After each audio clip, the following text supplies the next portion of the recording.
In text question number 2, why are variation beneficial to the species but not necessarily for the individual?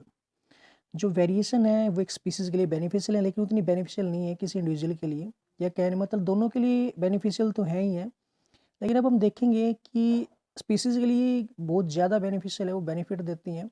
लेकिन variation होती क्या है वो भी हम देखेंगे इस क्वेश्चन के अंदर। Certain adaptations are pre adaptation, कुछ जो अडेप्टेशन होती हैं, अडेप्टेशन का मतलब तुम समझते ही हो कि जो किसी न किसी वे में अडेप्ट होना, ठीक है। सर्टेन अडेप्टेशन और प्री अडेप्टेशन, कुछ अडेप्टेशन क्या होती हैं, प्री अडेप्टेशन होती है। प्री अडेप्टेशन का मतलब क्या है, पहले से ही मौजूद है किसी ऑर्गेनिज्म के अंदर, which have no immediate benefit to the individual, लेकिन वो इमीडिएट बेनिफिट नहीं देती हैं। कहने का मतलब वो प्रेजेंट तो है लेकिन कोई बेनिफिट नहीं दे रही है उस टाइम पे, ठीक है। मतलब हमें पता नहीं होता कि उस ऑर्गेनिज्म की वो उनके अंदर प्रेजेंट है नहीं है।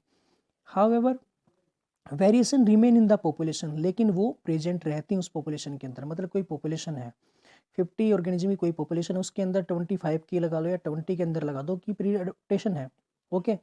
When ever there is a drastic change in the environment, जब भी कोई बड़ा चेंज होता है, सडन चेंज होता है एनवायरमेंट के अंदर, pre adaptations present in some of the member of population allow them to survive.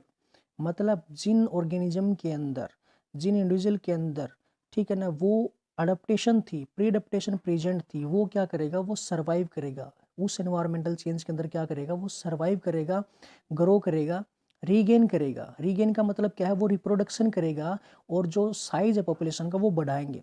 मतलब जो बच गए हैं वो क्या करेंगे, उस पॉपुलेशन को ग्रो करेंगे। क्यों बच गए हैं, क्योंकि उनके अंदर प्री अडेप्टेशन थी, ठीक है। कोई इन्वायरमेंट चेंज हुआ तो उनको पहले नहीं पता था, लेकिन जब इन्वायरमेंट चेंज हुआ तो उनकी जो अडेप्टेशन है वो काम आई और ठीक है वो बच गए। Therefore we can say that variation are not only beneficial to the individual but may also be useful to the species, ठीक है। मतलब इस कहने का मतलब क्या है, इसलिए हम क्या बताते हैं कि क्या मानते हैं, हम कह सकते हैं कि जो प्री अडेप्टेशंस हैं वो किसी इंडिविजुअल के लिए और स्पीसीज दोनों के लिए बहुत बेनिफिशियल हैं। स्पीसीज के लिए और भी ज़्यादा बेनिफिशियल है, क्योंकि एक पॉपुलेशन का साइज बढ़ जाता है वहाँ पे, वो स्पीसीज दोबारा से सर्वाइव कर पाती है, रीगेन कर पाती है अपने साइज को, ठीक है। तो ये था वेरिएशंस के लिए। अब नेक्स्ट क्वेश्चन हमारा